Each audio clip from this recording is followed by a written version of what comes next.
fut d'abord éprouvé dans des lieux où personne ne le voyait. Entre l'onction reçue chez son père et l'accomplissement de la promesse, il y a eu des années de fuite, de grotte, de solitude, d'incompréhension. Dieu l'a façonné dans ces années-là pour qu'il devienne un roi selon son cœur et non selon les attentes humaines. L'élévation spirituelle est toujours précédée d'un travail caché, et c'est ce travail que tu vis en ce moment. Le ciel te prépare, le ciel t'équipe, le ciel t'ajuste, et plus tu avances dans cette transformation, plus tu découvres un principe fondamental. L'élévation n'est jamais un événement, elle est une construction divine, minutieuse, précise. Dieu ne t'élève pas d'un coup, il t'élève étape après étape pour que tu sois capable de porter ce qu'il va te confier. Beaucoup veulent arriver rapidement, mais Dieu ne cherche pas la rapidité, il cherche la profondeur.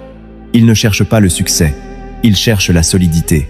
Ce qui prend du temps avec Dieu produit toujours des fruits qui demeurent. Voilà pourquoi il prend le temps de briser en toi ce qui n'est pas d'il. Voilà pourquoi il te fait traverser des moments où tu te sens incompris, rejeté ou oublié. Ce sont ces moments-là qui sculptent le caractère d'un véritable serviteur de Dieu. Ils t'apprennent à dépendre de lui, à écouter sa voix, à discerner sa volonté, même lorsqu'elle contredit tes attentes. Tu te demandes peut-être pourquoi ta vie semble soudain entourée de transitions, pourquoi certaines relations deviennent instables, pourquoi certaines ambitions s'éteignent d'elles-mêmes. C'est parce que Dieu retire ce qui n'est plus compatible avec la saison spirituelle qui vient. Il n'y a rien de plus dangereux pour ta destinée que de rester attaché à des choses que Dieu essaie d'enlever. Lorsque Dieu te fait traverser un dépouillement, ce n'est jamais pour te laisser vide. C'est pour remplir cet espace nouveau de quelque chose de plus grand.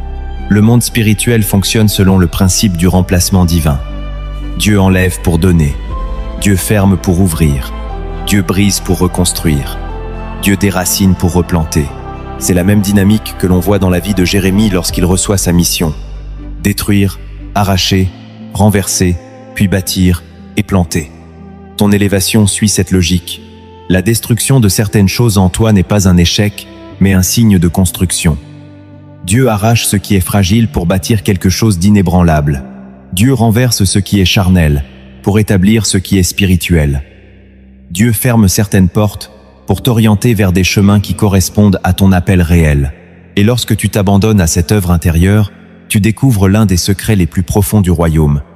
Dieu n'élève jamais quelqu'un sans lui révéler une nouvelle dimension de lui-même. Chaque élévation spirituelle est accompagnée d'une révélation divine. Pour Moïse, ce fut la révélation du « Je suis ». Pour Ésaïe, ce fut la vision du trône. Pour Paul, ce fut la rencontre sur le chemin.